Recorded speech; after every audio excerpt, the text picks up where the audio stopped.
on this call, please, I think it's time for us to invite them, right?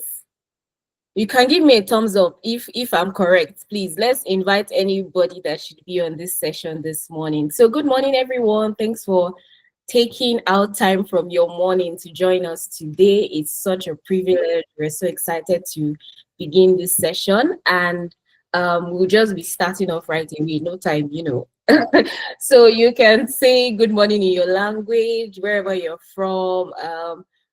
You can say if it's Kedu, if it's Jambo. I think Jambo is Swahili or something.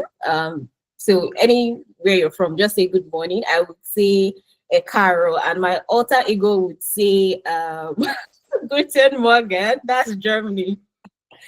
Okay, that's German. So Nakwa is saying Kekime. I think that's Igbo. Esther Wado, Edo State, Abi. Yusuf says Ekaro. Yusuf, long time. How are you? Long time, long time, long time. So we can just keep the chats popping, Good. and today we're going to be talking all about customer retention.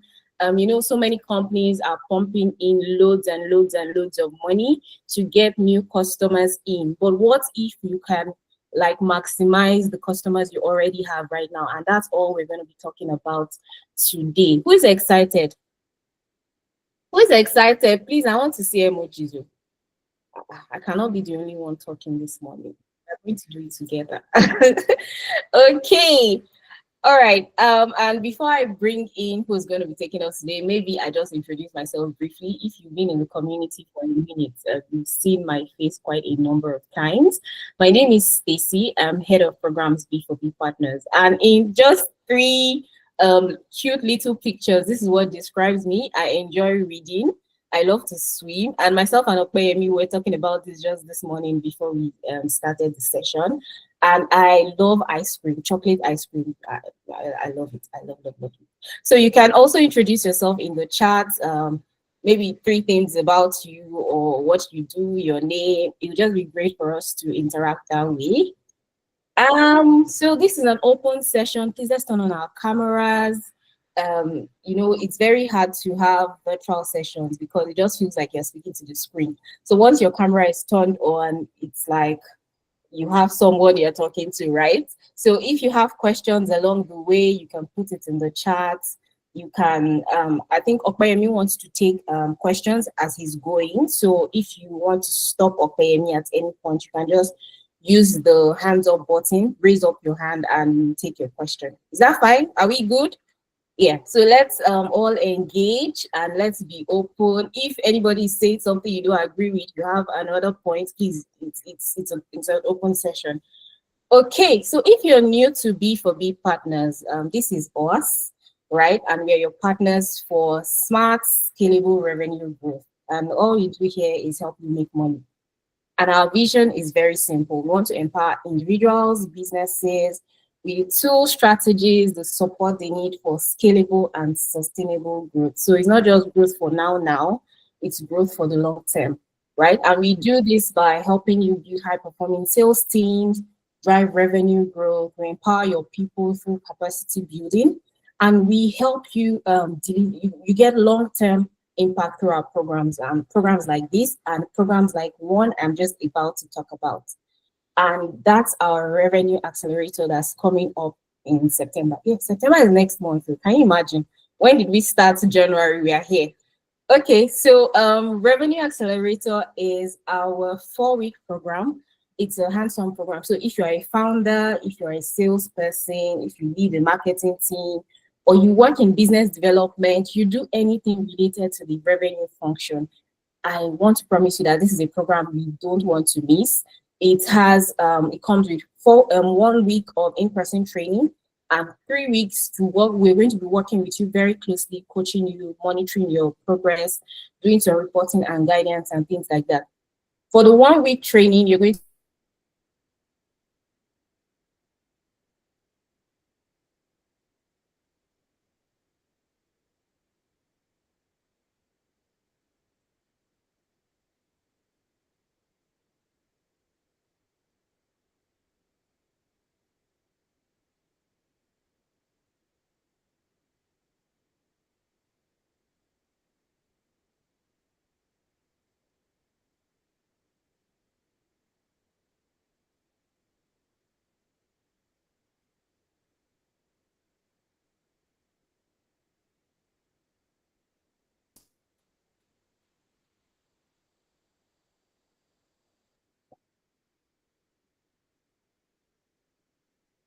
Guys, am I back?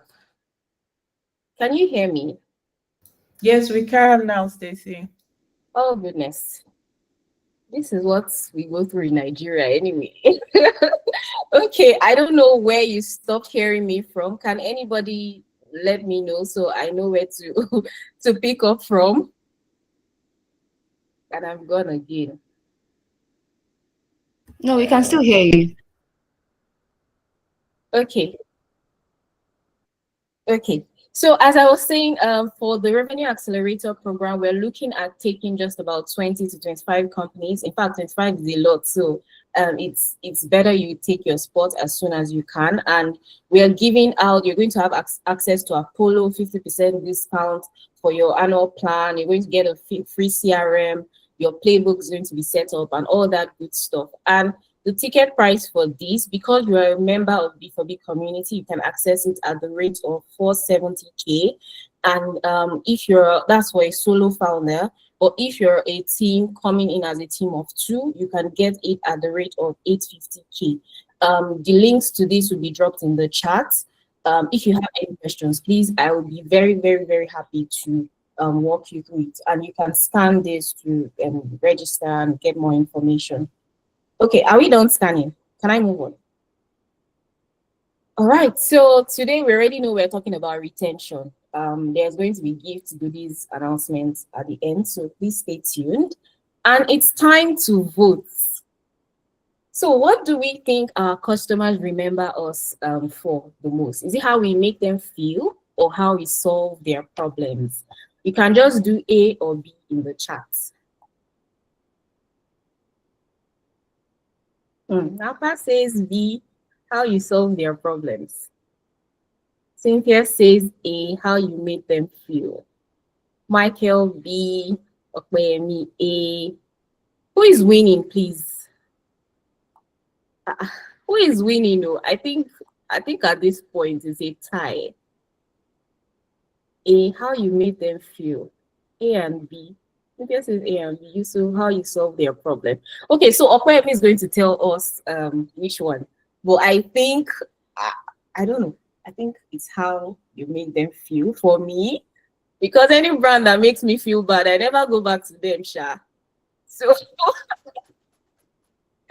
okay, so drum rolls. Let's invite Opeyemi to the stage. I'll just be going through his bio very quickly.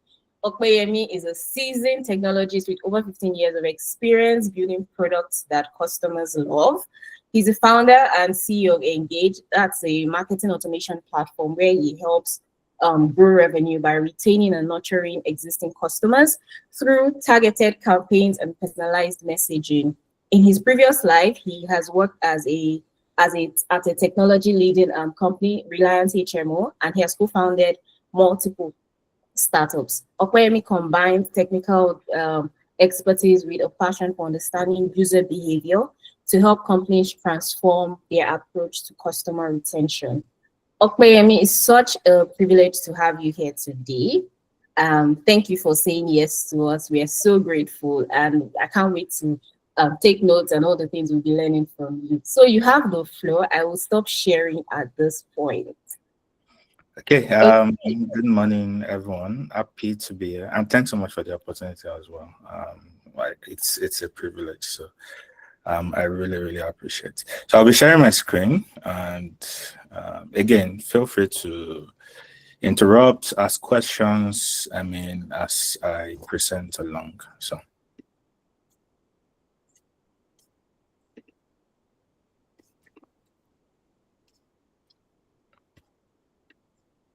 Okay, please let me know when you can see my screen. Good. Okay. So, good morning again. Today we'll be talking about retention. Retention is a new acquisition, right? And for me, the goal is to explain what retention is. Of course, we know the generic definition, right? But explain it in a different way and also put some context into why retention is important. And beyond that, also look at, fine, retention is important. How do I then achieve retention for whatever product or solution I'm building? That makes sense, right? So let's get into it. So I think what I want to start with is asking a question. Of course, it's I don't expect any answers. It's a rhetorical question, right? So the question is, do you know what your current retention is, or what your current churn rate is? And again, I don't expect any answers, but I mean, it's something you can actually just ask yourself. If you know what your current retention rate is and what your current churn rate is. And the reason I'm asking this is because if we want to talk about retention, right, one of the core things is understanding that this is something you need to track, actively track, for your business. And of course, you will see why this is important shortly. So what is retention to start with? In simple terms, what retention really means is the number of users, right, that stay after a period of time, the number of users that come to your product, use your product, and stay after a period of time. That's simply what retention is. So I'll give an example. If, for example, you have 100 customers in the last month, at the end of the month, how many customers do you still have? Okay, so if you're a food delivery app, for example, if you have 100 customers join, at the end of the month, how many of those 100 customers are still, in business with you? Okay. And again, there's a mathematical formula for it. And the way I love to, in quotes, calculate it mathematically, of course, is to say 1 minus churn rate times 100. We'll get into all that details. For people that are, in quotes, scared of mathematics, don't worry about it. We'll get into it. The reason I'm using churn rate here is because it's easier to track your churn rates. And when you use a lot of tools, a lot of analytical tools, what you will see is churn rates, right? If you've used tools that you connect your billing software to, or maybe you connect your payment software to, and they kind of give you metrics, right? What they will always tell you is your churn rate. Okay, and because it's common to see what your churn rate is, it means it's better to use that as a way to calculate your retention rate. Of course, there are other ways to calculate your retention, but again, since churn rate is a metric that is generically available in many places, it makes sense to use that as the, in quotes, calculator for your retention rate. So let's take examples. So if, for example, your churn rate is 5% in a month, right? What your retention rate simply means is 1 minus 5%. 5% in numerical terms is 0.05. Right. So what we are doing is 1 minus 0.05 times 100, which will simply give you 95%. One trick really is that just subtract whatever your churn rate is minus 100 in percent. So again, if your churn rate is 5%, your retention rate is simply 95%. 5 minus 100, 95%. If your churn rate is, say, 10%, it means your retention rate is 100 minus 10, which is 90%. I think that is a simpler way to explain it, right? Again, the reason I've used churn rate as a way to do the calculation is because churn rate is what you see in many places, okay? So yes, so that's that. Why is retention important? Yes, we've explained what retention is, but why is it important? It's important because it's more expensive to acquire new customers than to retain new customers. And you'll see from the graph I have here that the customer acquisition cost, in technical terms, we call this CAC, right? CAC, customer acquisition cost, has been increasing over the years. You can see what it looks like 6 years ago, you can see what it looks like 5 years ago, and you can see what it looks like today. And what you'll notice is there's an increase in CAC, right, as the year goes by, meaning that the CAC for this year would definitely be lower than next year. So what that means is that it will always be more expensive to acquire new customers. And since it's going to be more expensive to acquire new customers, what you want to do is to ensure that the ones you have, you are constantly retaining them.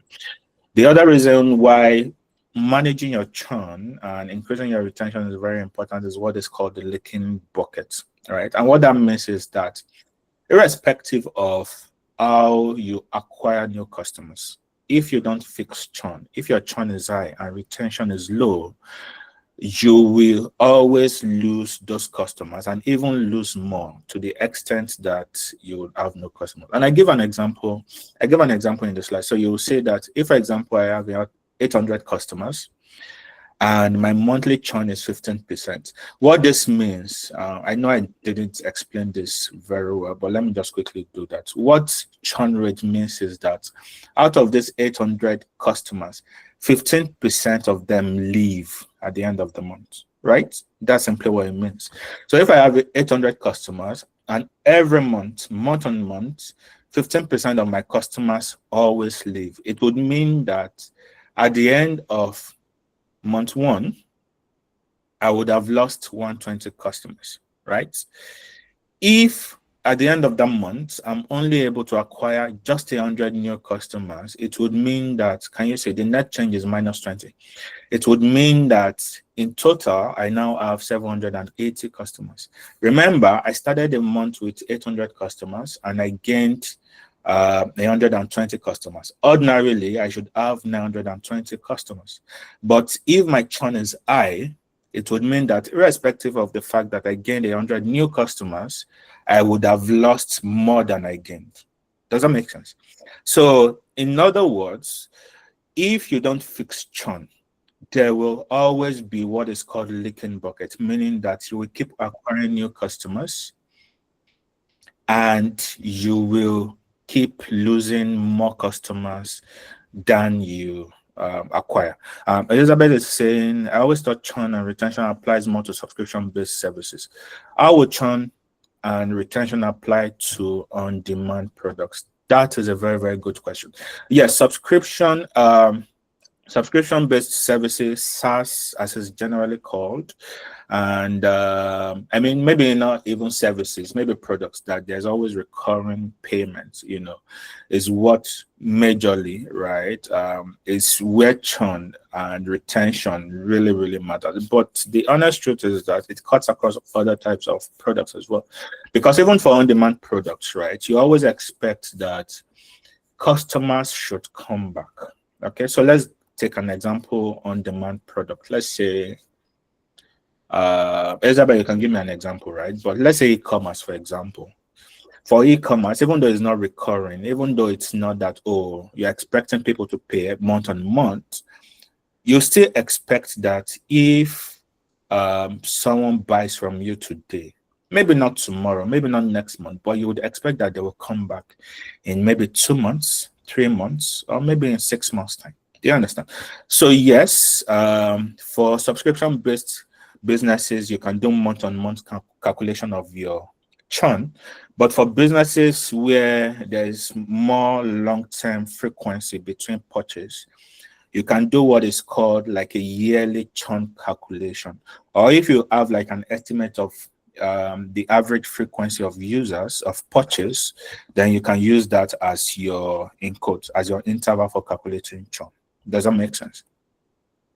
So to explain it better, if, for example, you notice that on average, the frequency of purchase for customers is 6 months, right? What you can do is then calculate your churn based on those 6 months. So you look at the number of customers you've acquired in 6 months, and you look at the number of people that have repeated an order within that 6 months. Do you understand? And you use that to calculate your churn. Okay, so we've talked about what churn, retention is. Remember, I'm using churn to explain it because churn is the metric you see, in most places, and it's the one that is easy to calculate. And we've talked about why retention matters. One, acquisition will always be expensive.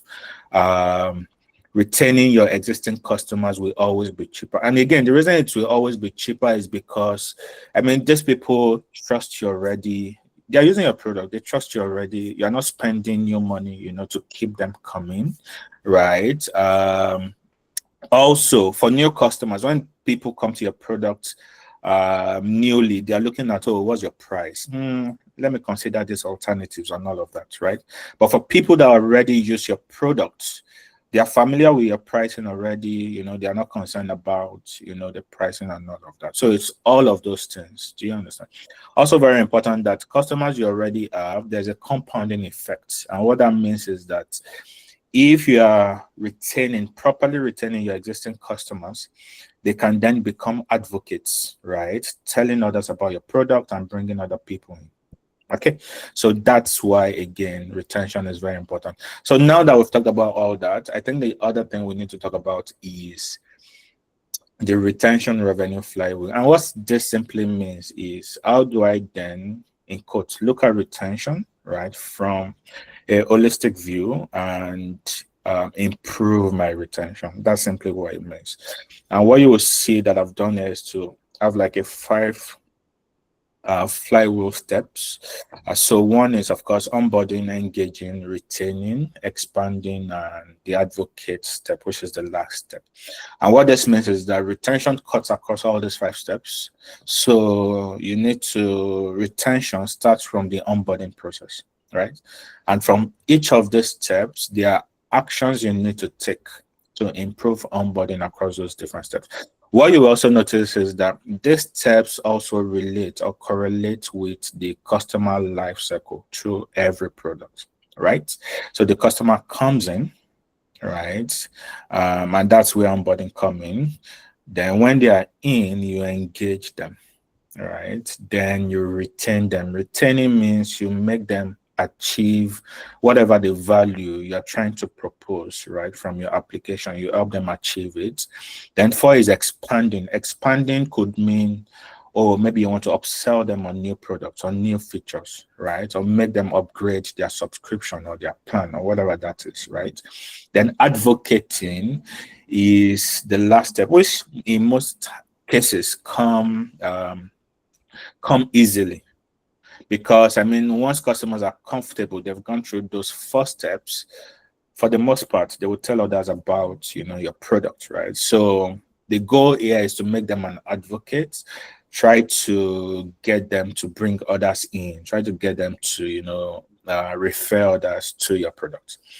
So for the context of this conversation, I may not be able to talk about the last 2 steps, which is expanding and advocates, also because of time constraints. But I will talk about onboarding. What are the things you should do, to get people into your product? I'll talk about engagement, and I will also talk about the retaining part as well. Okay. Again, if you have questions so far, please feel free to drop them so that I can answer them. So yes, so let's start with onboarding. So for onboarding, right, remember the goal of onboarding is to deliver value fast, meaning that you want to get whatever value, whatever proposition, right, you want to deliver that fast. If, for example, you are a food delivery product, you want people to order food. That's your value proposition, right? That's the value you want to deliver. If, for example, you're a streaming service, DSTV, Netflix, whatever that is, right? The value is that you want people to watch a movie. You want them to, maybe watch a show or watch a movie, whatever that is, right? So for onboarding, one of the first things you need to do is to deliver that value as fast as possible. Right? And how do you do that? There's our guided activation and personalized walkthroughs. That's one way. Then nudging them through targeted onboarding flows. Forget the big grammar. I'm going to explain it properly, and we're going to do a walkthrough. So what this simply means is that you want to guide customers, right, based on where they're starting from. That sign-up process. You want to guide them to that value you are delivering, okay? Because again, depending on the process or the flow of signing up to achieving that value, there could be friction. A lot of people drop off, right? What you want to do is to nudge them to get to the end of that onboarding process. And how do you do that? So what I've done is, so you can see, there's a sign-up process, which is always the first step anyway, right? You come to any service, you come to any product, you sign up. For on-demand products, say e-commerce, for example, maybe the sign-up won't be there, but there'll be things like, the customer visiting your store, viewing products, just checking stuff out and all of that, right? You can, you can consider that as a form of sign up. Do you understand? And then the activation event. The activation event is the value itself, right? What you want to get them to do. In the case of an e-commerce store, that would be that you want them to purchase an item, right? You want them to place an order. In the case of a food delivery app, the activation event would be that you want them to place an order as well. In the case of a streaming service, the activation event would be that you want them to watch a movie or you want them to watch a show, right?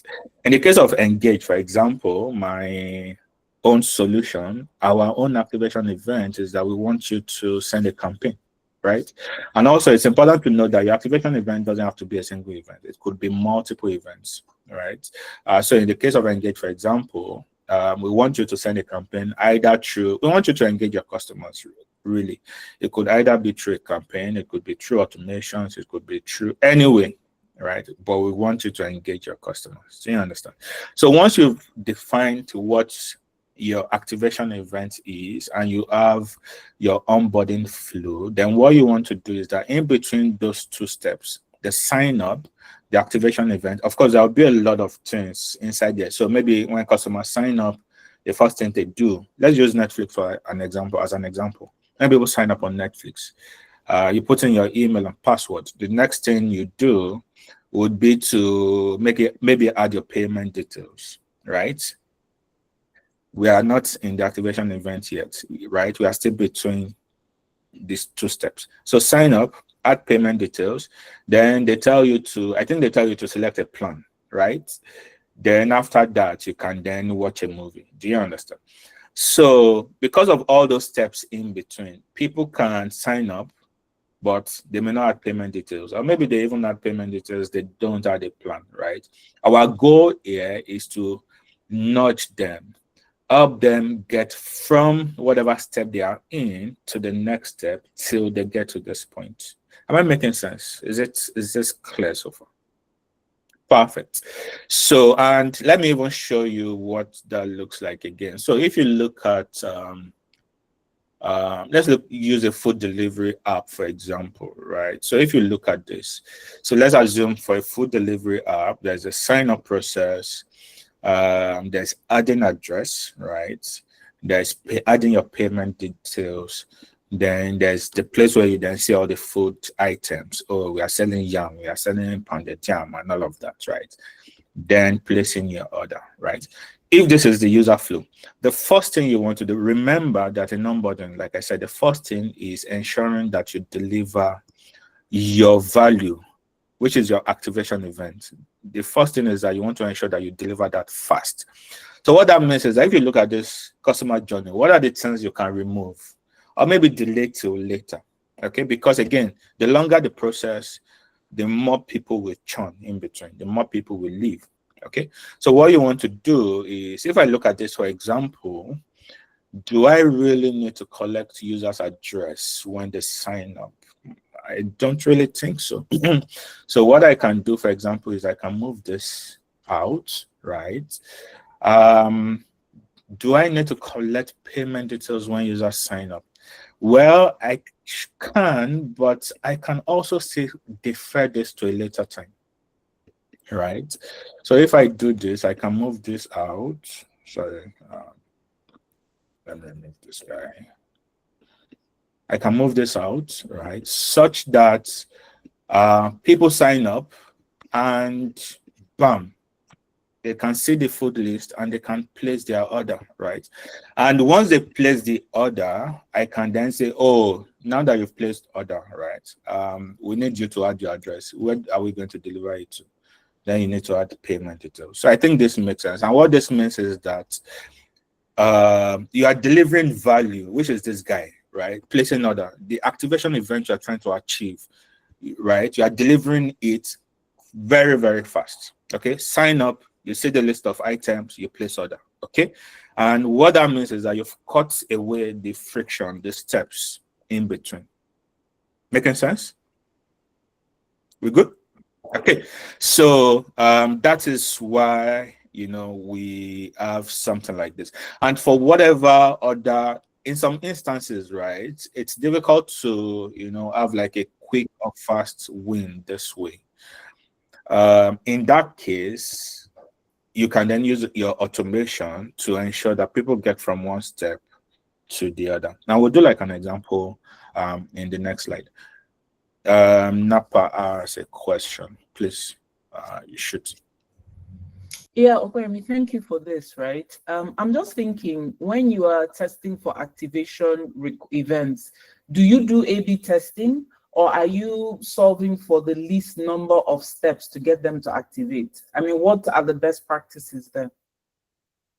So I'm trying to get the question very well. Do you A/B test for activation events? So explain what you mean Yes. by A/B test. So did you saw how you moved this the Oh, yeah. payment? Address Yes. payment details out. Yeah. It's I'm assuming it's because of your own experience, right? Yes, That yes. puts And I'll it talk here. about that. Yeah. Sorry, Opeyemi, you said? Yes, you're correct. Exactly. So somebody that is not experienced that wants to now put this flow to get to value, Yeah. what do you optimize for? Do you test to see where people drop off, or do you just say best practices, try and get them to value in maybe 4 steps or less? Like, what is the thinking behind that? Okay, perfect. That makes sense. So it's a combination of both, right? By default, right? Always default to keeping your activation, your steps to value, right, as short as possible. Okay, again, as short as possible. Always default to that. But the reason it's important to A/B test as well, which is why I said it's an hybrid of both, is that sometimes it's difficult to remove, to just say, oh, let me push address or payment details out. Do you understand? And I'll give examples. So for Engage, for example, when people sign up, this is what our flow used to look like. So people sign up, they add their business details, right? After they add their business details, the next thing they do before now is that they verify their domain. Okay, verifying your domain means you need to add some DNS stuff to your domain just so that we're able to, send emails as you, right?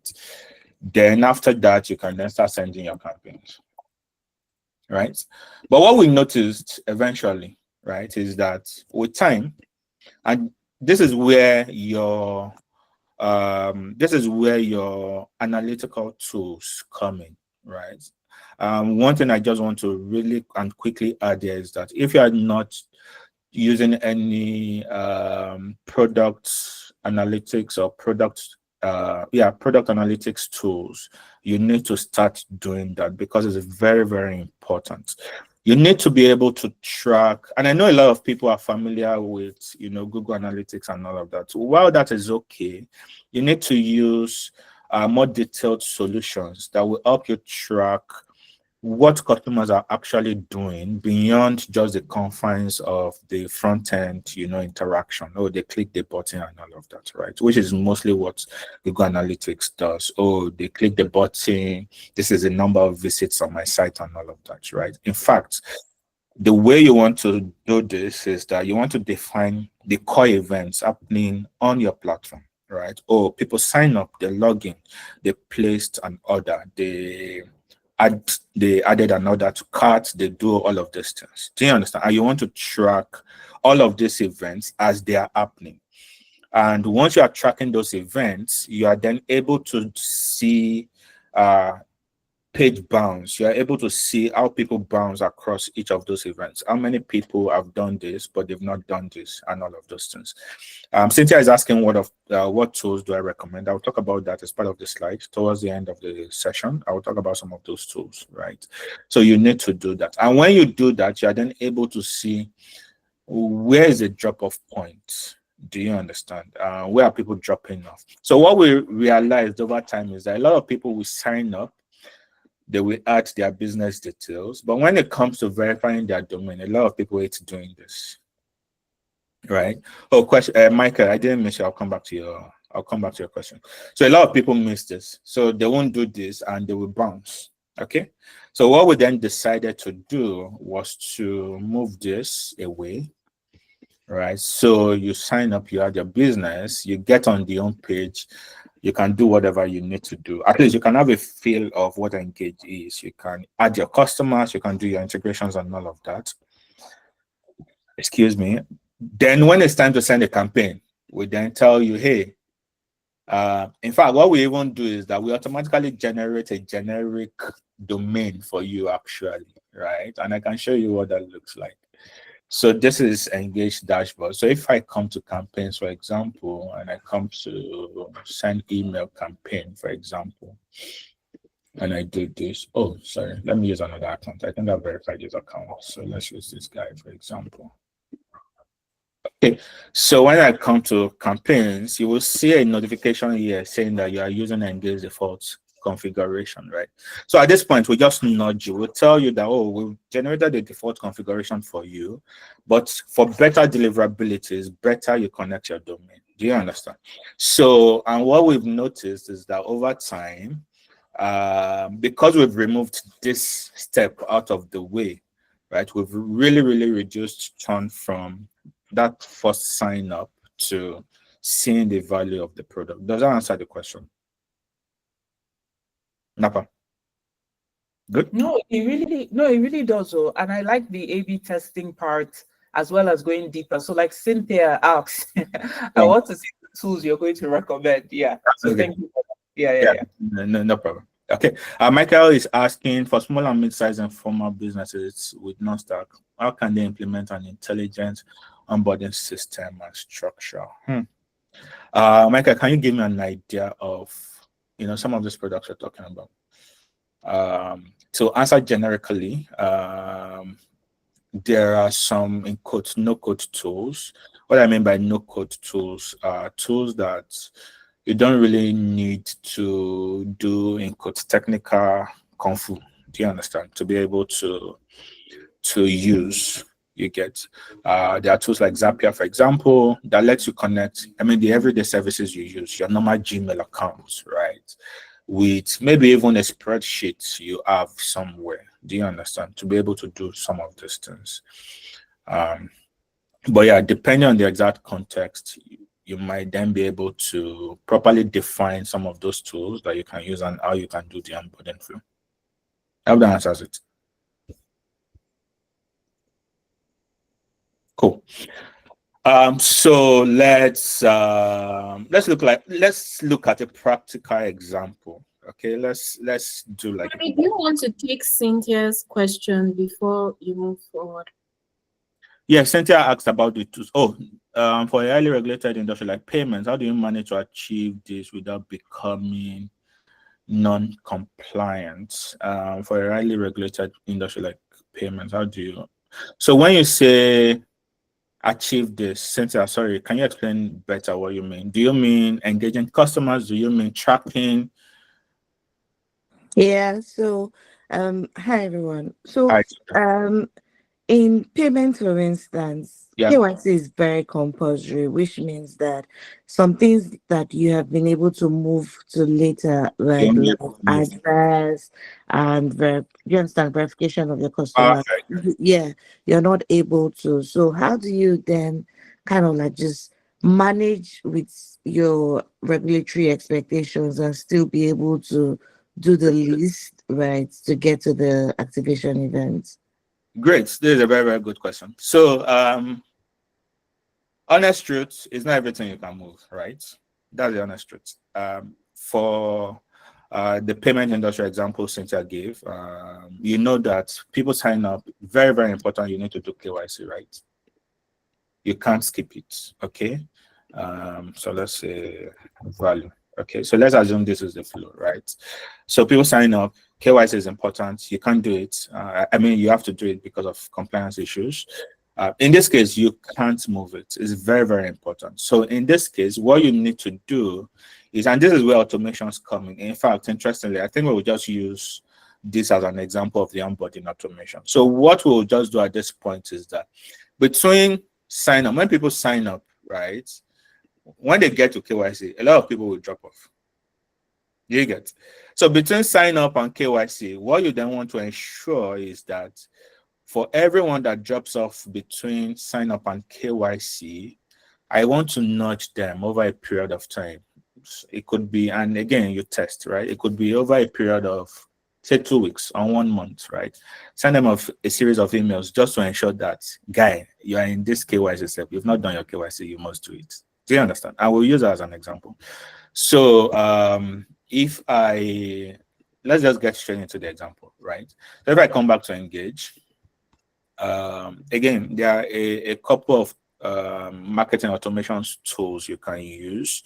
And when I say marketing automation tools, remember, marketing automation tools are different from your generic newsletter or mail campaign tools.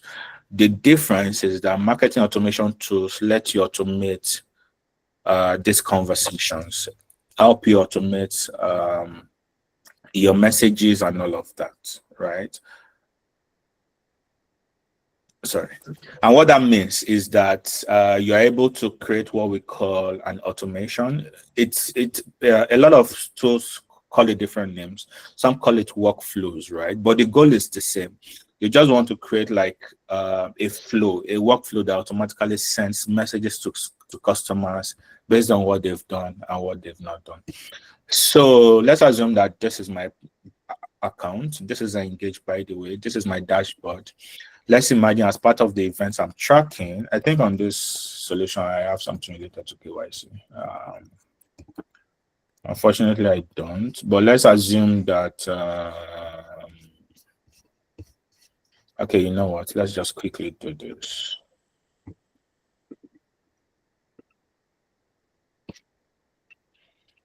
Let me call this KYC completed. Right.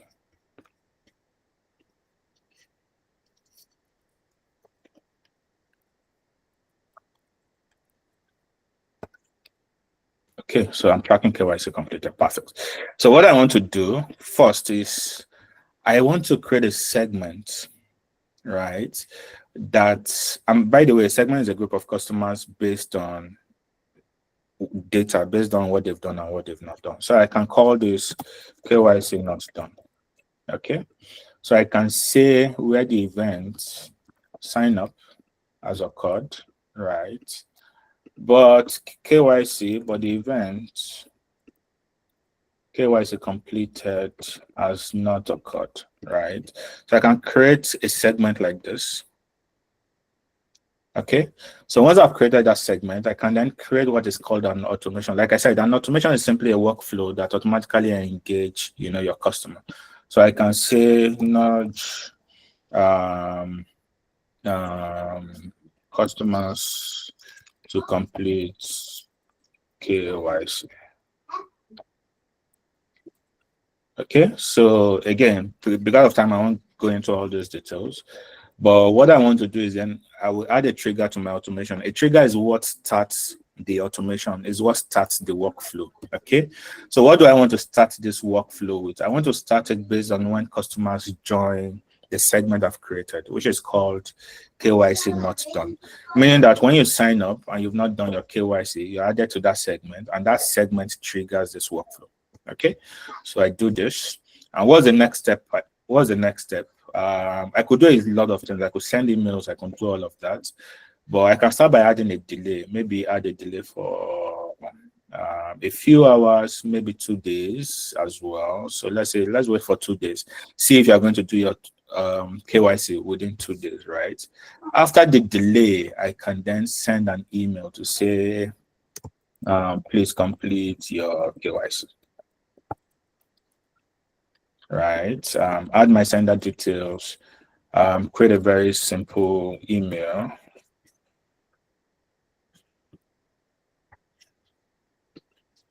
Excuse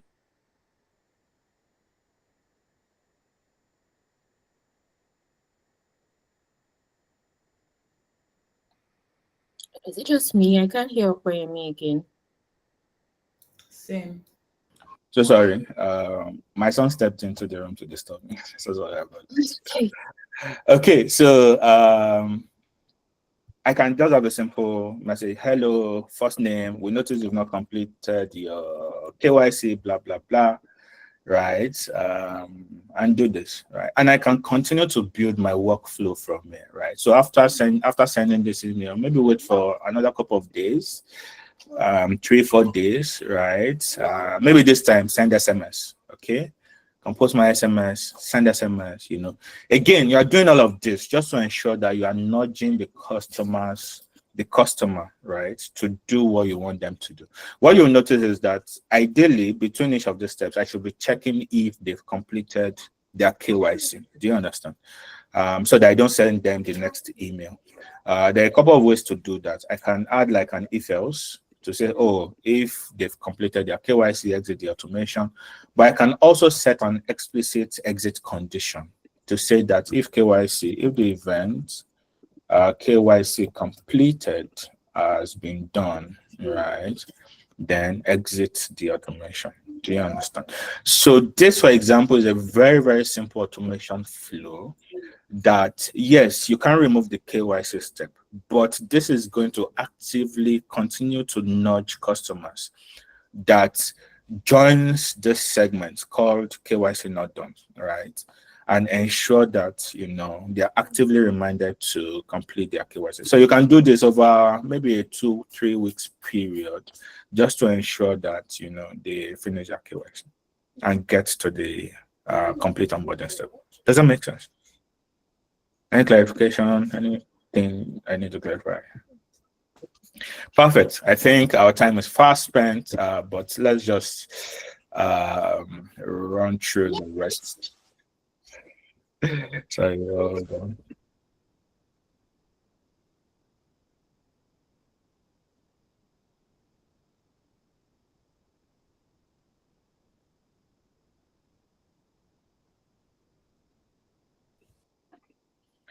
Okay, so sorry about that. So yes, we've talked about onboarding, right? There's the engaging and retaining part. Remember, the onboarding is the first step. There's the engaging and retaining part, right? Which I will talk just briefly about. And what you want to do is that once you've been able to get customers to fully onboard, I think that's the biggest work, really, to be honest, right? Because a lot of people, when churn happens, most of the time it happens within the onboarding process, the onboarding step. But if you're able to manage and move people to complete that onboarding, get them to perform the activation event, I think half of your problem is actually solved, right? What is left is to just continue to engage them and ensure you're retaining them. And of course, there are a couple of options here. Webinars, like the one we are having, right? Having regular webinars, maybe once in a month, just telling them about new features, showing them how to use the product and all of that, tips, tricks, and all of that, right? You can also have drip campaigns. The way we've created the automation you saw earlier, right? You can do that you can use that to create an education workflow where over a period of time, maybe over a 60-day period of time, you are sending them tips, right? It could be once weekly, for example, tips on how to use your product, how to get the best value from your product, right? And all of that. Then there's the proactive check-ins where, every once in a while, you just send personalized messages. Again, very important, personalized messages. So checking on them, know how they're doing, see if there's any issue, right? If there's anything they need help with, if there's anything that needs to change within the app and all of that. Of course, there's also the behavior-based nudges where you can do things like, or based on something they've done or something they've not done, you want to send them messages, again, using automation, right? You can do things like anniversary or birthday campaigns, right? Unfortunately, because of time, I'm not able to show you how to do that on Engage, but you can use Engage to do that as well. So based on their birthday, send them happy birthday messages and all of that. Then, of course, holiday promotions or maybe holiday messages, right? Public holidays, Christmas, Easter, Muslim holidays, just sending campaigns just to keep you top of their mind. You understand? Tools and systems. I'll talk about analytics tools first. Then I'll talk about automation tools. For analytics tools, again, remember, like I said, if you are not doing it already, one of the first things you want to do as a product marketer, a technical product marketer, for example, for that matter, is that you need to be using an analytics tool, a product analytics tool, to track what users are doing and how they are doing it. One of those tools is what's called Mixpanel, right? And this is what Mixpanel looks like, right? And what you are doing is that you are able to track events across different steps, different places within your application, right? So you can see the demo here, right? Sorry, again, because of time, I would have loved to really dive into these products, but I won't be able to. But you can see examples, right? You're able to create what is called funnels. So you can see how many people searched for a trip location, and out of how many people that searched for a trip location, how many people actually booked the trip, right? So Mixpanel is a very good product analytics tool. There is what is called Amplitude. I'll share that as well, right? Similar solution helps you track, customer events, customer journeys, customer data, and all of that. My top favorite is a product called Postog. I'm biased about Postog because we use it on Engage, and there's also an integration, a direct integration between Postog and Engage, meaning that if you are using Postog, for example, you can directly plug it into Engage, so that all the events from Postog is sent to Engage directly. I don't know if I have a few minutes, I would have just logged into a demo account and just show you some example funnel. But Postog is another very good example you can use to track your events. And for the marketing automation tools, right? Of course, my own products, I will always be biased about that. There's Engage. Engage URL is this, right? So what we do is we help you take all that customer events, all that customer data, and help you use it to send personalized engagements, help you use it to create workflows to, do your onboarding, do your retention better, right?